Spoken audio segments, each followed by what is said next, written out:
Então, recebo a Josi, que está conseguindo entrar, né? Ela é pedagoga, trabalha com orientação educacional na escola pública. Então, com certeza é a pessoa que vai contribuir bastante no nosso diálogo de hoje, né? Não poderia ter uma pessoa melhor para falar do abuso sexual no contexto escolar.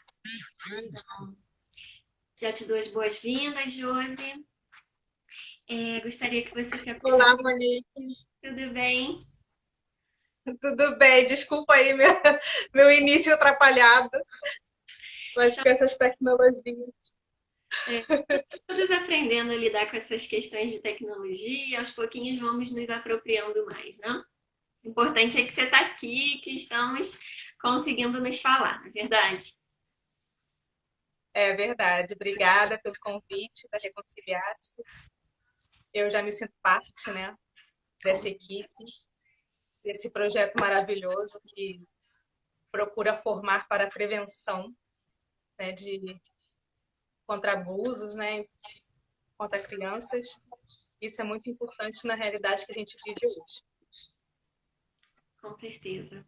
E E hoje, né, é um dia muito importante para nós. A gente está É o dia 19 de novembro, né? A gente está celebrando, vamos dizer assim, o Dia Mundial da Prevenção, né, do Abuso Sexual contra a Criança e o Adolescente.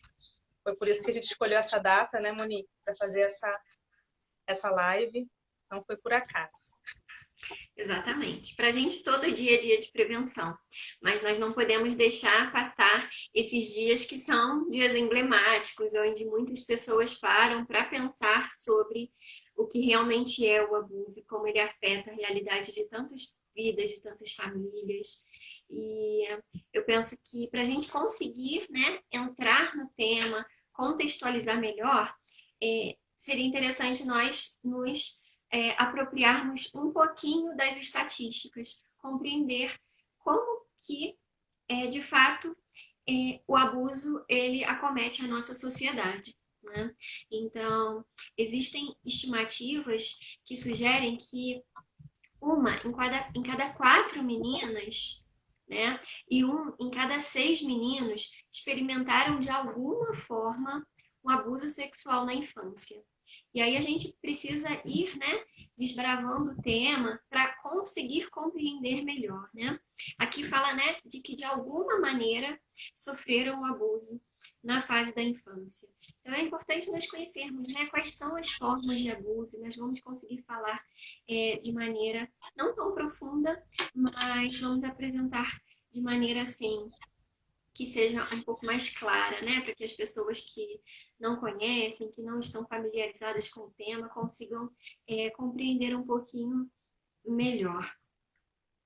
E outros estudos dizem, né, que em cada sete e um em cada 12, ou seja, uma menina em cada sete ou um menino em cada 12. Então, é interessante nós irmos observando que as meninas sempre são mais atingidas, que sempre são mais vitimizadas, não é verdade? E compreender isso nos leva a compreender melhor a dinâmica da nossa sociedade, nos leva a compreender também, assim, de maneira mais profunda o por que será que as meninas elas são mais vulneráveis a esse mal? E, enfim, vão surgindo diversas perguntas que nós aos pouquinhos podemos ir tentando aqui, né, desbravar e responder.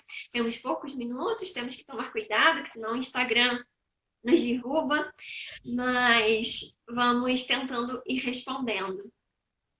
É dentro É verdade. E ainda sobre essas estatísticas, já trazendo um pouco para o Brasil, a gente tem aqui, infelizmente, os dados, né, que 3 crianças ou adolescentes são abusados a cada hora no Brasil.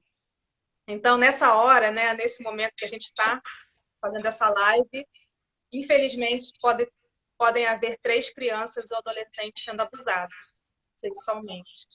Isso é uma realidade muito triste, Sim, muito difícil. Eu realmente nunca pensei né, em estar me formando e atuando nessa área, porque é um tema muito complexo e muito doloroso, né? Mas o tema veio até mim através de várias formas, né, de vários conhecidos que trabalham nessa área, que trabalham na Reconciliados, e eu estou aceitando esse desafio porque eu vejo a necessidade nesse momento da gente trabalhar e lutar por essa prevenção, Sim, para que a gente possa mudar essa realidade, né? Que essa realidade não seja mais como estava, né? exatamente. Esse é o nosso principal sonho, na verdade. E conforme a Josi falava, né, sobre essa questão de que o estudo veio, né, a necessidade do estudo e essa aproximação com o tema, ele meio que nos escolhe, né, Josi? Penso que É, é tão tenso e tão sofrido, tão desgastante que não encontramos profissionais que decidam, que queiram, né, trabalhar com esse tipo de temática, mas é uma temática que nos procura e é uma renúncia que não podemos assumir, não é verdade? Porque entra em jogo a capacidade de se recuperar de um trauma muito grande, muito profundo, né? Uma doença muito grave da realidade de muitas pessoas. Enfim. E é importante a gente conseguir ir compreendendo, né?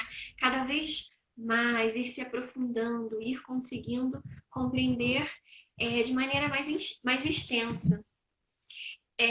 Existem níveis, né? Como esse problema ele vai atingindo a sociedade.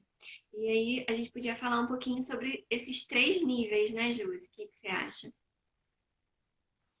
sim, é verdade. Na nossa realidade, infelizmente, o maior número de casos ocorre na família, né, no contexto intrafamiliar. Então, justamente pelo abuso de poder, a gente pode dizer que é o primeiro nível, né, porque as crianças elas se reconhecem como pessoas, como seres que necessitam de cuidado. E essas pessoas que deveriam estar cuidando dessas crianças, né, que têm uma certa hierarquia de poder sobre elas, acabam traindo a sua confiança.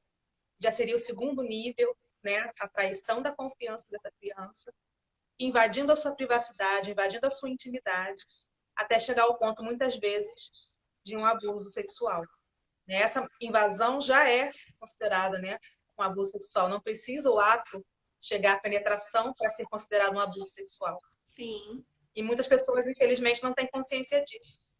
Eu também aceitei essa live, né, justamente porque eu vejo que a gente precisa falar sobre esse assunto.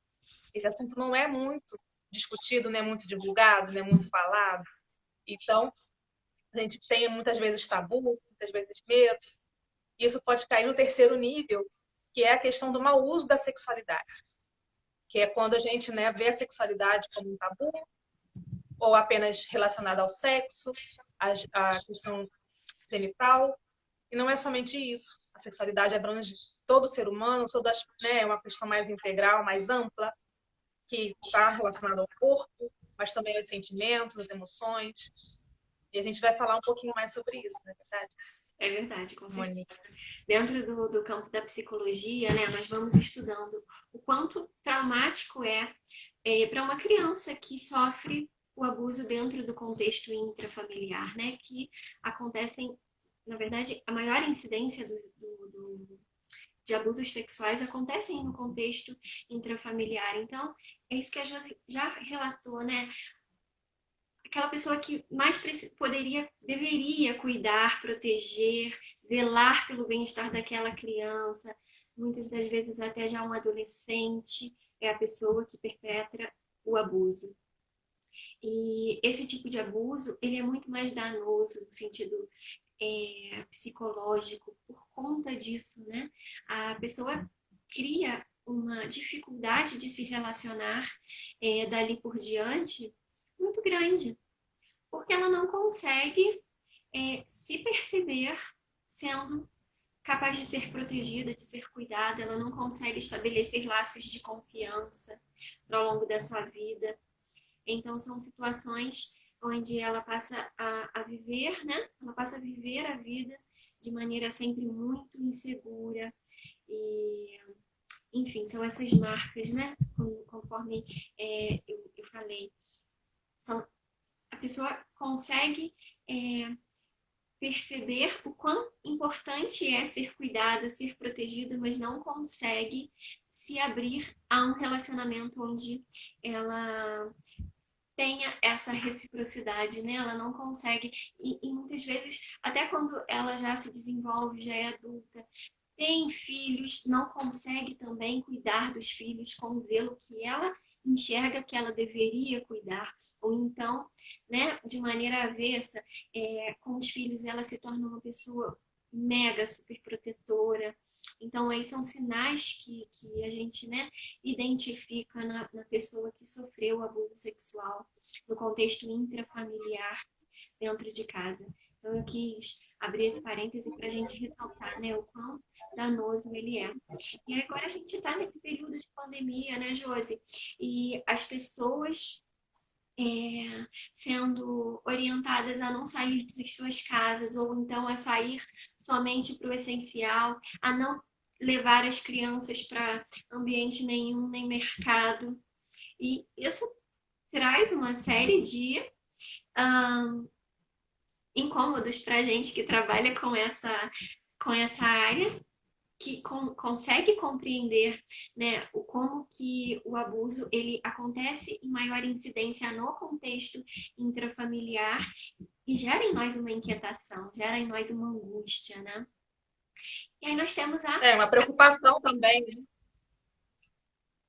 Gera uma temos, preocupação, né, Monique, para a gente, porque essa criança está no ambiente familiar, né, reclusa, né, confinada, o ambiente que teoricamente seria o mais seguro, mas infelizmente, como a gente vê nas estatísticas, não é. Muitas vezes é nesse ambiente que a criança sofre o abuso. Então, como ajudar, como prevenir nessa pandemia, né, onde a criança tem que ficar mais em casa, talvez mais exposta a esse e outros tipos de abuso, né, outros tipos de violência. sim. E aí nós temos a educação que está se reinventando, e nós temos aqui, né, a Josi, que está participando da live e super apropriada dessa temática, né? Que é a educação que está se reinventando. E que tipo de caminho você enxerga, Josi? O que você pensa no sentido assim de prevenção dentro desse contexto? Porque às vezes o único caminho ou a única possibilidade da criança se comunicar com alguém que esteja fora do seu contexto ali intrafamiliar seja alguma proposta que a escola esteja elaborando, então alguma aula online ou alguma outra atividade. O que você pensa para esse tempo de pandemia com relação a esse contexto todo do que nós estamos falando? É verdade, é um contexto bem complexo. Na área da orientação educacional, está sendo bem difícil a gente trabalhar, especialmente com as crianças menores, porque elas estão sempre acompanhadas das famílias, a gente não tem mais aquele espaço que a gente pode conversar com elas individualmente, né? Elas estão sempre em casa, então a gente tem que buscar ser muito criativo nas nossas intervenções, participar das aulas, acompanhar o dia a dia dessa criança e observar muito, né? Buscar ter um olhar sempre sensível para o que a criança possa estar manifestando, né, em sua participação naquelas aulas online, né, se de repente ela mudou muito o comportamento, se ela era mais extrovertida e agora está mais quieta, né, procurar ver alguns sinais que possam nos levar a identificar alguma coisa, né, e assim, a ter um olhar mais apurado sobre essa criança. Eu acho que a gente precisa muito desse olhar e do diálogo aberto também, né? De procurar desde cedo, formar as crianças. Isso é muito importante, né? Já na educação infantil, a gente tem visto essa mudança, né? Que a educação infantil está trabalhando muito com isso, de ajudar as crianças a conhecerem o seu corpo, a conhecer o que é íntimo, né? O que é só e o que não é íntimo dentro, né? No seu corpo. né? E também nas suas coisas, nas suas relações. Né? Então, a gente também precisa criar essa cultura de ajudar a criança a se conhecer e também aprender a falar, a dizer não, né? A falar aquilo que a incomoda, né? Gestos, toques, palavras, né? Tudo que possa incomodar aquela criança, ela precisa ser, né, educada, precisa ser ajudada, ela precisa aprender que ela não gosta, né? E dizer que aquilo não faz bem para ela, que ela não quer. Isso também é uma ajuda muito grande. Muitas vezes o abusador não vai direto, né? Ele vai começar aos poucos a conquistar a confiança daquela criança, a conquistar aquela criança. E depois é que ele vai ampliando e indo mais a fundo, digamos assim, até chegar ao abuso. Então, se a criança já desde cedo ela também tem uma rede de apoio, né, um lugar, e muitas vezes é a escola, né? Porque a escola é o seu segundo âmbito depois da família. Então, a escola é o lugar onde ela consegue se expressar, ela tem mais liberdade, muitas vezes. Então, a escola precisa estar muito atenta e muito aberta para poder acolher essa criança. De preferência no início, ali nas primeiras, né, intervenções desse possível abusador, para que se possa evitar um abuso efetivo, algo mais grave, algo maior. Sim. Eu acho que a escola tem um papel fundamental. Sobretudo respeitando, né? O que essa criança traz, tendo um ambiente ali de escuta atenciosa, direcionada para as dificuldades dela, não é verdade? É muito bonito a gente ver quando existe esse espaço numa instituição e a criança leva as suas questões, né? E essas questões são variadas. Existem dias em que as crianças vão dizer que o cachorro está doente e que é isso que a deixa triste. E existem outros dias que ela vai chegar e vai revelar algo maior, algo mais profundo. Então, a construção desse espaço de segurança no ambiente escolar vale ouro, né? No sentido de rede de proteção. Então, é muito importante que as escolas consigam criar essa consciência, consigam criar esses espaços para que as crianças sejam protegidas, né, em todos os seus contextos e que existam caminhos, né, eficazes de comunicação, que as pessoas possam, sim, ser escutadas também pela escola, quando a escola convida algum familiar para que seja discutido algo sobre a vida daquela criança, seja o comportamento dela ou a maneira como ela se comporta ou age, né, diante de diversas questões mais variadas possíveis. Então é muito importante que exista um espaço de cuidado, um espaço de zelo, né, por parte da instituição escola. E a escola precisa se reinventar cada vez mais, né, Josi? Eu fico pensando na questão dos métodos que vão se tornando cada vez mais sofisticados. Por exemplo, a questão online, né? As crianças estão cada vez mais diante das telas. Antigamente existia uma restrição.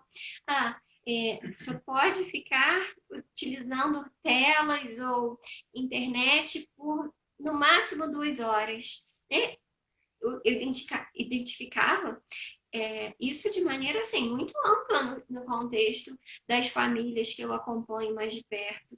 E hoje, como fazer isso num tempo de pandemia, onde você não pode levar sua criança no parquinho, onde não pode levar para conviver com outros amigos, sobretudo em Petrópolis, né? Quem é de Petrópolis sabe, é uma cidade que só chove. O que fazer com as crianças nesse tempo? E como proteger as crianças de estratégias de aliciamento online? É verdade. Nesse momento de pandemia, em que as crianças estão muito expostas à internet, e os adolescentes, né, também, eles já gostam bastante, já estavam antes, agora então isso foi intensificado pela pandemia, né, pelo distanciamento social. Então, é muito importante, né, os adultos que acompanham essas crianças ficarem atentos a tudo que elas possam estar acessando, porque através de jogos, de coisas que parecem muito inocentes, as crianças podem estar sendo aliciadas, né, por adultos, por pessoas mal intencionadas. Então é fundamental que a gente tenha um controle, que a gente consiga, né, deixando a liberdade, claro, né, sempre da criança também, a autonomia dela, buscando que isso também prevaleça, mas o adulto precisa monitorar, precisa supervisionar, precisa estar atento ao que essa criança está recebendo de conteúdo, ver que não é tão simples assim, cuidado com as fotos que tira, com as fotos que posta, né? Porque isso pode favorecer, pode dar abertura também para um aliciamento e um futuro, né? Uma futura violência, futuro abuso, nesse Sim. sentido. O que você falou agora me fez pensar numa questão que tem se tornado cada vez mais comum. A criança ou adolescente, ele está dando conta sozinho, dentro do seu quarto, de toda a demanda escolar. Você identifica que as crianças, ou os adolescentes até, né, que já são assim um pouco mais encaminhados no sentido escolar, que eles realmente dão conta do contexto escolar, sozinhos lá dentro do seu quarto, de porta fechada, tá certo isso? Como pedagoga, como é que você enxerga essa questão que é cada vez mais comum, né? Eu vejo, às vezes, Sim. pais e mães de crianças de 10, 12 anos, e às vezes até um pouquinho menores, que não, eles estão, se adaptou, tá super bem, consegue dar conta sozinho, eu nem me preocupo com a questão escolar. O que você pensa disso, Josi? É uma questão difícil no contexto da pandemia, que as pessoas também estão, né, os pais estão bem assoberbados, com bastante demanda, né, trabalho em casa e os filhos em casa mais tempo, então demanda muito mais atenção e tudo mais. Então, eu já ouvi, infelizmente, mães falarem que o momento da criança na escola ou estudando na internet, né, na aula remota, é o momento, assim, o momento de alforria dessa mãe, né? Quando ela pode fazer as coisas dela, ficar tranquilo. Então, eu acho que tem que ter muito cuidado com isso, porque não necessariamente a criança vai estar ali o tempo inteiro, né, na página da escola, estudando, né? Ela pode dar aquela fugida. A gente mesmo faz isso, né? A gente às vezes tem que trabalhar e acaba entrando no Facebook, entrando no Instagram, no WhatsApp. Imagine as crianças, né? Então, acho que quanto menores ou quanto menor a maturidade, maior a gente tem que ter, maior olhar necessita de um adulto supervisionando ali. Não é ficar o tempo inteiro, não é invadir o momento da criança, ela precisa ter o momento dela, precisa ter autonomia, com certeza, precisa crescer nessa autonomia, crescer nessa individualidade, aquele momento dela. Porque na escola os pais não ficam do lado, né, dentro da sala da criança, eles estão sozinhos. Só que elas estão supervisionadas por adultos sempre. Sim. Então, em casa, é difícil fazer essa linha é muito tênue, né? Porque o adulto é o pai, não tem outro, né? É o pai, ou é a avó, o tio, é o cuidador mesmo. Então, é difícil realmente. Eu entendo as famílias que seja complexa a questão. Cada família precisa conseguir encontrar o equilíbrio, né? Dentro de casa, desse momento, da supervisão, sem invadir, sem tirar a autonomia da criança, mas também sem deixar ela como se fosse um adulto já, né? Completamente autônoma, completamente independente, porque ela ainda não é. Ela ainda é uma criança, ainda está em fase de maturação, né? Ainda não tem a capacidade completa de discernir todas essas coisas. Então, é importante a supervisão de um adulto. É importante que o adulto, de vez em quando, vá lá, pergunte como é que está a aula, né? Dê uma olhadinha, aquela espiada de longe. Depois da aula, pergunte o que aconteceu, né? E procure saber, procure se interessar, porque isso também a criança necessita. Quando a criança também tem muita liberdade, ela também reclama e vai necessitar desse apoio, nessa supervisão dos pais. Sim. Né? Eu também já tenho depoimentos de crianças que falam: eu me sinto sozinho, né? Eu estou sozinho. Eu faço tudo sozinho. Eu assisto aula sozinho. Então, ele está se sentindo só nessa pandemia, mesmo estando em casa com os pais. Uhum. Entende? Porque os pais deixam ele lá sozinho, assistindo aula, ele vai dormir sozinho. Então, ele está experimentando um pouco de solidão. Porque ele é uma criança de 10 anos. 8 até, mais novo, 8 anos. Então, ele precisa ainda, né, de supervisão, de carinho, de acompanhamento. Né? O carinho se mostra nisso também. Né? Então, é importante. Sim, com certeza. Sobretudo uma criança de 8 anos, né? Ela precisa de muita atenção ainda para muitas questões. E dentro do contexto, se nós pararmos para projetar no contexto pós-pandemia, como é que você identifica a escola como uma rede de apoio para ajudar a gente a conseguir proteger as crianças, tanto essas que talvez tenham sofrido o abuso ao longo do período de pandemia, por conta do isolamento social, num contexto intrafamiliar mais doentio, né? Quanto a crianças que estejam fragilizadas pela situação de maneira geral, por conta de ansiedade, pelo transtorno, né, pela questão da pandemia, enfim, como proteger essa criança para que ela não se torne uma vítima. Se consegue enxergar caminhos, né, dentro assim do contexto escolar, como que a escola pode se organizar, Josi, para que a gente consiga ir, né, criando uma cultura cada vez maior de proteção. É verdade, é muito importante para a escola que vai receber essa criança. A gente espera que logo, né, de maneira presencial, no contexto, né, pós-pandemia, onde a gente vê os riscos, né? A gente já falou sobre eles aqui, e dos abusos intrafamiliares, dos abusos via internet, que possam se agravar, né, nessa pandemia. Então, a gente pode ter um boom de casos, né, depois sendo revelados. É muito importante que a escola se prepare para isso. Acredito que a formação, a capacitação de todos os seus profissionais, né, todos aqueles que atuam no ambiente escolar, é fundamental. Acho que falta muito isso, né? Às vezes os professores percebem algo, mas não sabem como atuar, não sabem como perguntar, como chegar naquela criança, né? Como, de repente, se colocar disponível a ouvi-la.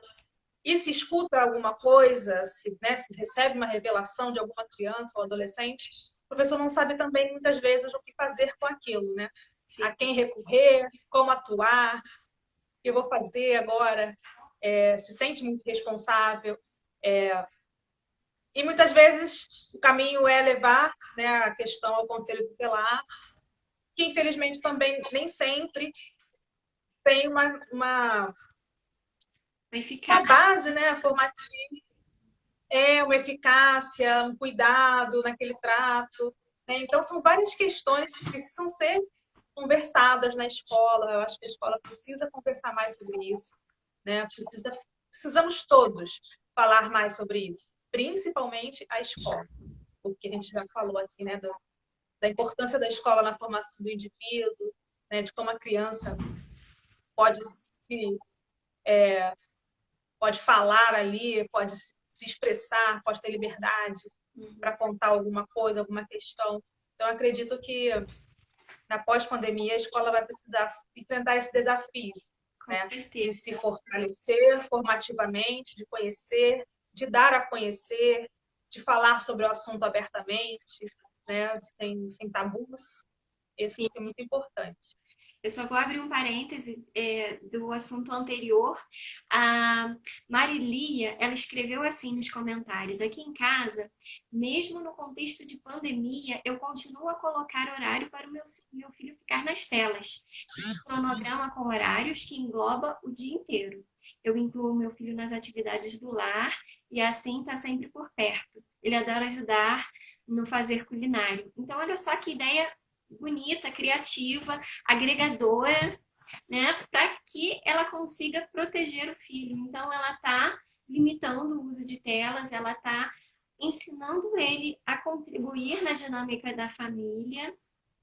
Com certeza, o filho dela está crescendo muito nesse tempo de pandemia, né? Porque a gente sempre pode utilizar algo ruim de maneira boa, de alguma maneira, né? É o que a psicologia estuda como resiliência, a nossa capacidade de superar as adversidades, de superar aquilo que vem de maneira diversa para a gente. Então, ao longo da nossa vida, né, a gente sempre se depara com questões complicadoras, questões negativas, enfim.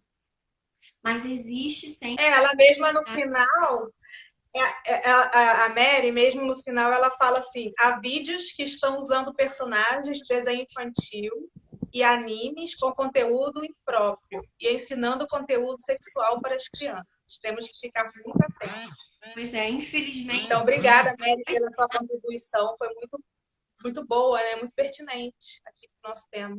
Com certeza. Obrigada mesmo. E essa questão dos desenhos, né, com conteúdo sexual inapropriado para crianças é algo já de longo prazo, né? Não é algo de hoje. E a gente precisa ficar sempre muito atento ao que os nossos filhos assistem.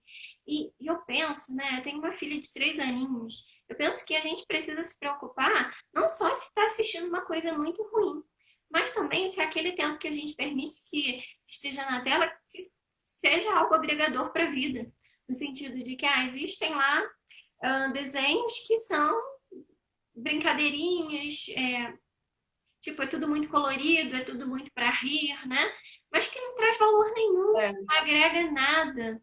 E existem desenhos tão bonitinhos, tão bem feitos, onde a criança vai já se apropriando de questões positivas, né, para a vidinha delas. Então, elas aprendem como que algum profissional trabalha e a importância dos trabalhos na vida do nosso contexto social, ou então aprendem valores de empatia, valores de respeito. E é tão importante quando a gente consegue dar algo bom para os nossos filhos, né? Quando a gente consegue contribuir de maneira assim agregadora, positiva. Eu penso que o caminho é esse, né? Para criarmos uma cultura de proteção, precisamos dar coisas boas. Se eu quero que minha filha seja saudável, não adianta eu dar batata frita desde a hora que ela acorde até a hora que ela vá dormir. E se eu quero que ela se transforme em uma pessoa boa, eu preciso também permear todo o contexto dela de questões positivas, né? Assim como, se eu quero que ela seja saudável, preciso dar frutas, preciso cuidar da alimentação para que seja saudável. E da mesma maneira, no sentido de vida, né? Quem eu estou construindo ali como pessoa, né? Que tipo de ajuda eu estou dando, e suporte, né? Eu estou dando para a estruturação dessas crianças que são próximas a mim. Então, é uma pergunta que eu penso que a gente sempre precisa fazer, né, Josi? Com relação à educação das crianças, à formação delas, o que de melhor eu posso dar, e isso em cada momento, em cada mínimo contexto, né? Aqui tem uma outra pergunta da Cláudia Bonetti, que ela fala assim, que os pais poderiam propor aos filhos como estratégia de prevenção a abuso, aliciamento na internet, supondo que esses pais sejam pais protetivos. Então, Cláudia, é muito pertinente a sua pergunta. Eu penso que a gente precisa sempre ter esse olhar atencioso, né? Saber com quem os nossos filhos falam, o que eles falam, qual é o contexto, conseguir compreender bem o que eles estejam vivendo. E se a gente consegue estabelecer uma relação de confiança, onde aquela criança ela fez uma besteira, seja ela quebrou um copo, ela quebrou um determinado pertence seu que é caro de alguma maneira, e ela tem confiança de falar contigo que ela errou, você não vai enforcar a criança, ela vai conseguir crescer dessa maneira a partilhar os dilemas e as dificuldades dela contigo. Então, eu vejo que quando a gente permite espaços para que essa criança, esse adolescente, porque é um relacionamento que sempre pode ser construído, né?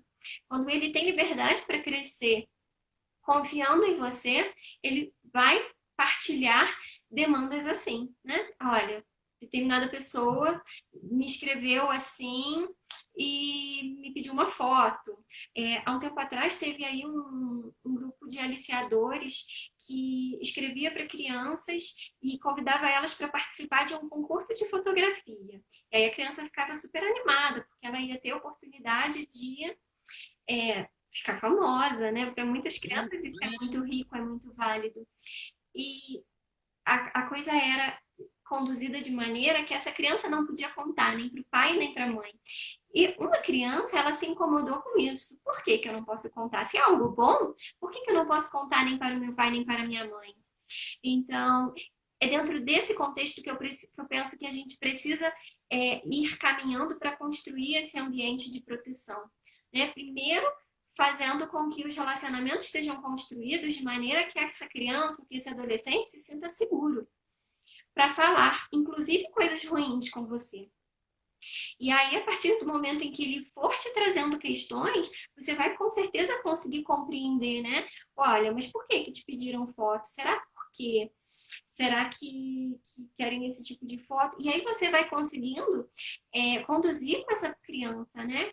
Com essa criança, com esse adolescente, às vezes até com uma pessoa um pouco mais madura, mas que não conseguiu alcançar bem aquele convite e até às vezes se ludibriou e acreditou de alguma maneira.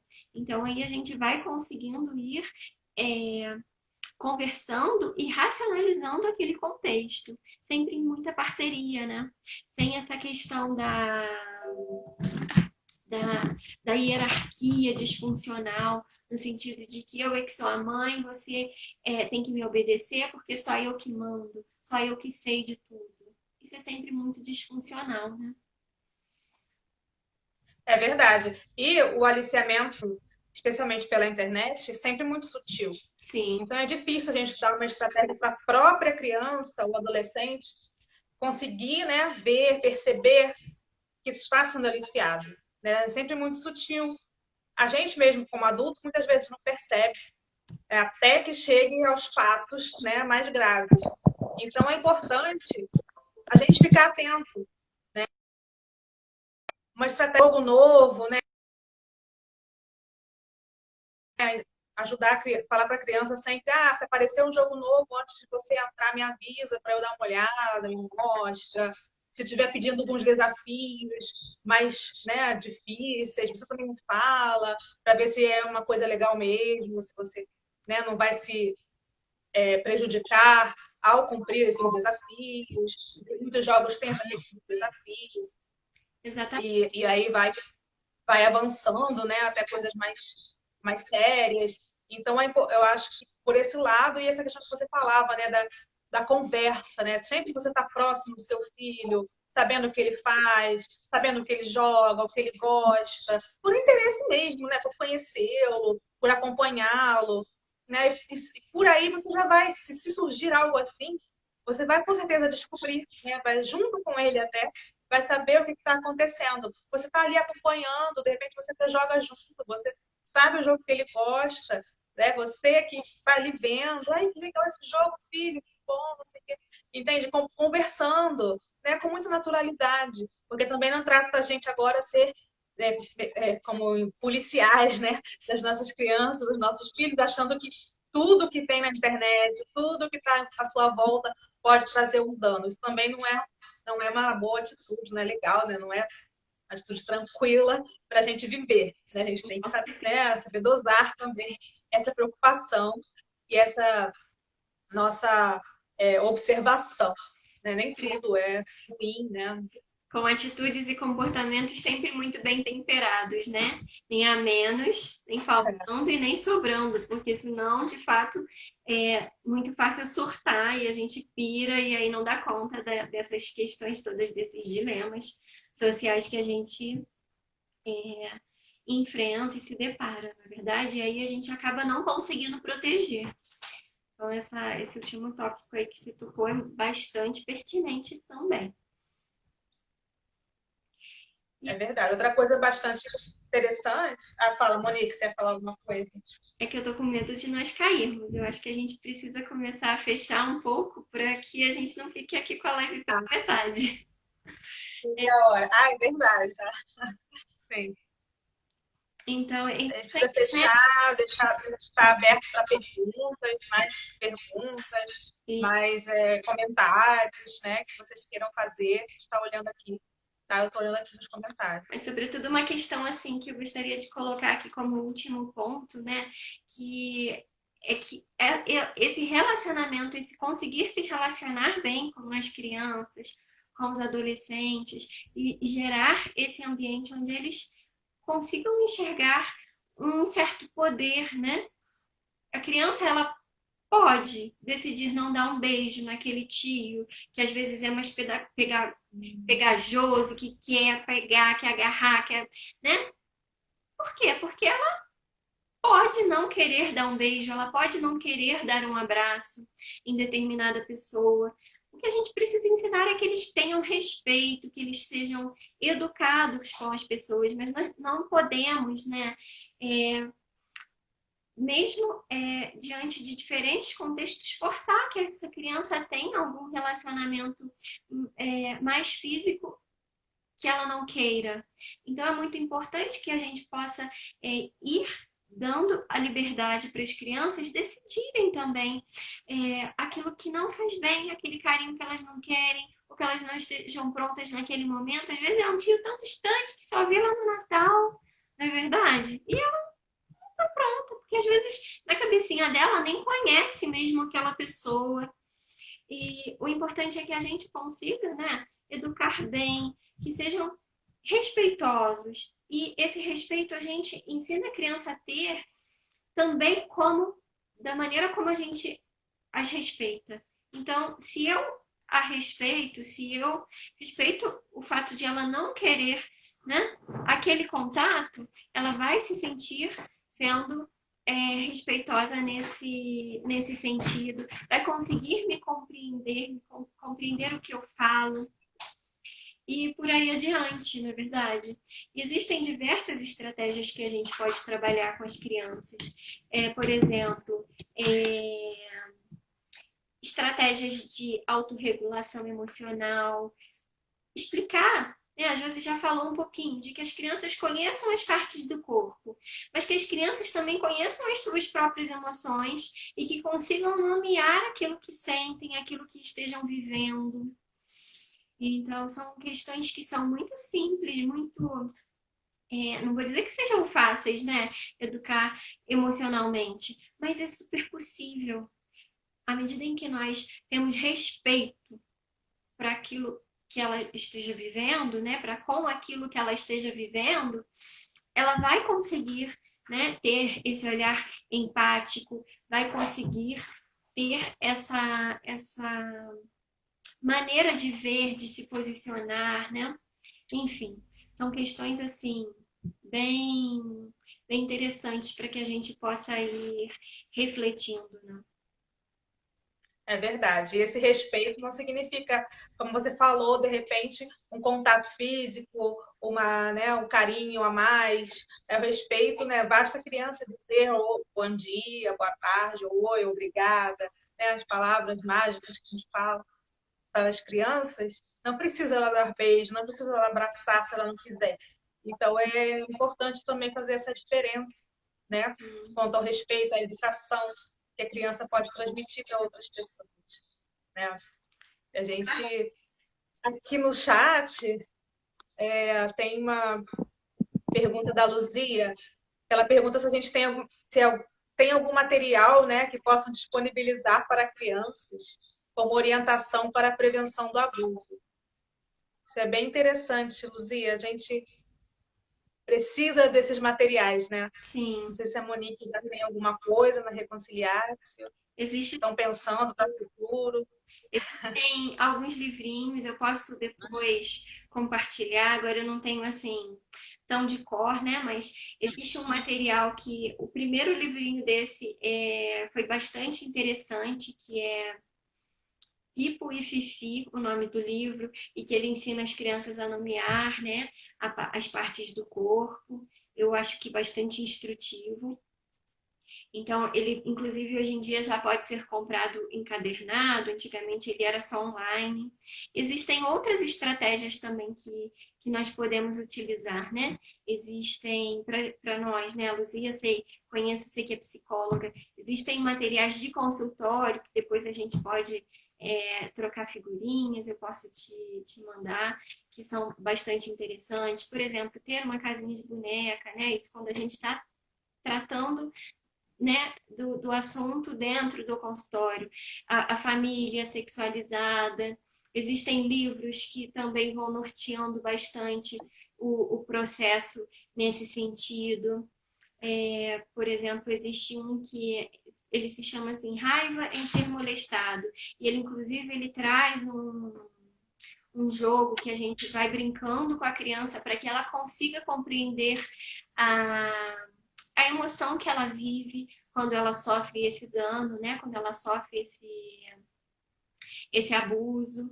Enfim, tem o Não Me Toca, Seu Boboca, a Bruna está aqui lembrando, que é bem interessante, sim. Então, existem muitos materiais. Eu não me preparei assim cognitivamente para falar, mas aí a gente vai, né, com o suporte dos amigos que estão aí acompanhando, vamos conseguindo ir falando. É verdade. E também a gente tem agora a nossa página, né? A página da Reconciliar-se. O Dante já colocou aqui nos comentários. Então, quem, né, se sentir à vontade pode entrar na página, pode entrar em contato. Lá tem o e-mail, tem telefone, né? Vocês podem entrar em contato com a gente e a gente com certeza vai ter muito prazer em poder ajudar, né? Em poder indicar algum material, alguma coisa para vocês. Com certeza. E a gente sempre pode ir construindo, né? Esses momentos assim onde nós nos reunimos para falar sobre o tema, sempre são muito importantes porque nos fazem refletir um pouco mais a fundo. A gente sai da nossa caixinha, escuta um pouco e vê uma pergunta, vê alguma colocação, e faz expandindo aquilo que a gente vem construindo. Então, são questões assim que sempre contribuem bastante nesse sentido, não é verdade? Então, a conversa, o diálogo e a troca nesse sentido é fundamental para que nós possamos ir criando cada vez mais ambientes, né, de crescimento mútuo. É verdade. A psicóloga Vânia, né? Oi, Vânia, que bom que você está aqui. Ela deu uma contribuição aqui também para a gente. Ela disse assim: como identificar é muito importante abusos na infância. Muitas vezes o indivíduo só descobre, entre aspas, né, que foi abusado na idade adulta. Sim. Então, realmente, né, a gente dá esses subsídios para que as crianças possam identificar o mais cedo possível, né? Porque às vezes esse abuso ocorre por muitos anos, justamente porque a criança não se dá conta e não consegue falar, se expressar e se livrar disso, né? Então é muito triste nessa realidade. Se a gente conseguir dar mais subsídios para ela, quanto antes melhor, ela vai conseguir se libertar, né, dessa rede, né, desse constrangimento que pode durar muitos anos, e também vai conseguir, né, com esforço, né, a gente acredita que ela pode ser capaz também de recuperar, né, de ter uma vida normal, né, de se recuperar, de se restabelecer desse mal que ela sofreu. Né? Quanto antes ela conseguir falar melhor, para ela conseguir ser curada, né, desse mal tão profundo. De segurança, né? A pessoa ela só consegue falar quando ela se sente segura em algum ambiente, em algum contexto. Então, às vezes, ela demora 30 anos para conseguir falar que sofreu abuso, ainda que ela tenha compreendido ali nos momentos iniciais, mas ela não se sentia livre para falar sobre aquilo que acontecia. Ela não se sentia livre para dizer não naquele momento. E esse processo de aliciamento, né, que a gente chama também de grooming ali, ele é tão intenso e tão pegajoso que aprisiona mesmo. a vítima. Então, é muito importante que a gente consiga construir ambientes de segurança, ambientes seguros, no sentido de proteção, mas também ambientes seguros no sentido onde essa criança se enxergue como capaz de falar sobre o que está acontecendo na vida dela. É verdade.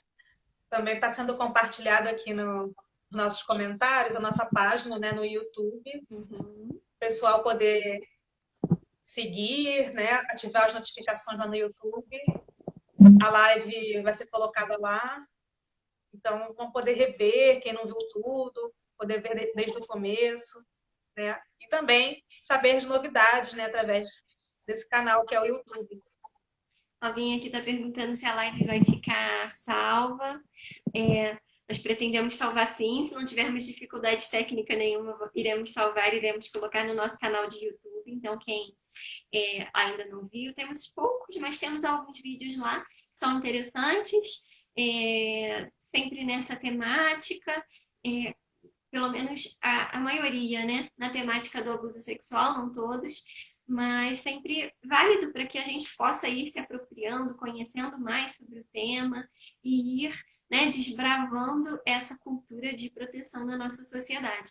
Então, aqueles que gostarem, né, que se sentirem à vontade, nos ajudem aí curtindo. Aqueles que gostaram do conteúdo, se quiserem notificar o sininho para quando nós irmos colocando material novo, vocês serem avisados, e aí a gente vai conseguindo cada vez mais ir desmistificando alguns temas, né, que são temas de importância na nossa sociedade, sobretudo no sentido de cuidar das pessoas. E é muito importante conseguir cuidar sempre da melhor maneira possível, né? Sobretudo os nossos pequenos, que nós amamos tanto e que serão o nosso futuro. Imagina que quando nós estivermos velhos, os nossos médicos serão as crianças de hoje. E por aí vai, né? Outros profissionais que nos atenderão serão as crianças de hoje, então que sejam saudáveis psicologicamente, que estejam ali fazendo o que estejam de corpo e alma, né? É verdade. E para Reconciliados a gente tem vários cursos, né, vários programas de formação. Seria bom falar um pouquinho, né, Monique, sobre esses programas, o que a gente está pensando para o ano que vem. É Você que verdade. aí está mais Ó, dentro da Reconciliados, então, compartilha um nós pouco temos com a gente. de por conta do advento por conta da pandemia, nós lançamos de maneira online o nosso curso de construção de ambientes seguros, né, que é um curso na temática do abuso sexual. Então, nós temos esse curso que lançaremos na modalidade online novamente no próximo ano. Atendemos cerca de 300 pessoas esse ano nesse curso. Também tivemos o curso Abusadores Sexuais e Vítimas de Abuso Sexual, contribuições da ciência psicológica, né? E também a prevenção do abuso sexual no ambiente eclesial. Então, esses 3 cursos nós tivemos a graça de ter esse ano. Acreditamos que no próximo ano lançaremos novamente. E também o curso de abuso sexual no ambiente escolar, né, no contexto escolar. Então, essa aí vai ser a novidade para 2021. E estamos aqui já falando, né, de maneira assim, em primeira mão para vocês nessa live. Então, acreditamos de maneira muito sincera que no próximo ano teremos esse curso. Então, hoje, né, o dia 19 de novembro, o Dia Mundial de Combate ao Abuso Sexual Infantil. Então, é muito importante que nós consigamos, né, compreender bem esse tema, desmistificá-lo e ajudar as pessoas que estejam ao nosso alcance para que não sofram desse mal. Então, penso que a gente pode se despedir, né, Josi? Porque o nosso tempo está acabando. Boa noite para todos, obrigada a todos que estiveram aqui, obrigada a todos que contribuíram de alguma maneira e nos veremos com a graça de Deus aí em próximos momentos como esse. Eu quero agradecer Reconciliar-se pela oportunidade, por esse trabalho de prevenção, de formação também e de informação, né, tão necessário nesses tempos. Agradecer a todos que participaram da live, todos que colaboraram, que contribuíram aqui também na conversa, né, aqui nos comentários. Muito obrigada por estar conosco. Na verdade, é um alento, né, ter todos vocês aqui. Porque, como eu falava no início, não é um desafio, né, não é fácil tratar desses temas, não é fácil lidar com esses temas. É bem complexo, bem doloroso, mas também é bem gratificante a gente saber que está podendo colaborar para um mundo melhor. Né? Principalmente um mundo melhor para aqueles que são o futuro desse mundo, né, dessa sociedade, que são as nossas crianças e adolescentes. Então, estou muito feliz de estar aqui, desejo uma boa noite, um feriadão aí para todos os que vão ter feriado amanhã, né? Vários estados aí, então aqui no Rio, principalmente. Muito obrigada. Obrigada, gente. Boa noite.